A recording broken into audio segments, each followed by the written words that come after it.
मधुबन उच्च विद्यालय पुरातन छात्र संगठन प्रकृति मित्र पक्षर एक वृक्षरोपण कार्यक्रम अनुष्ठित हो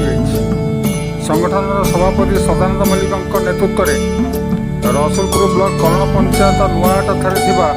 सन्त भीम भई अलेक महिमा आश्रम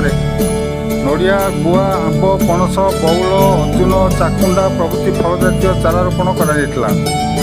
प्रकृति प्रेमी कैलाशचंद्र मल्लिक संयोजन आयोजित कार्यक्रम में सांबादिक अंजन कुमार पति आलोक कुमार पई विश्वप्रकाश खुंटिया जोगदे चारा रोपण को उत्साहित करता बेले संगठन उपसभापति पिनाकी सामल संपादक बिरजा किंकर राउत कोषाध्यक्ष उत्तम साहू प्रकाश दास सुधांशु शेखर साहू विनय राउत रियाजुद्दीन खान अशोक कुमार साहू निरंजन मिश्र अभिमन्यु बारिक रुद्रकिंकर महापात्र रमेश मल्लिक कर्मकर्ता माने कार्यक्रम को परिचालना करते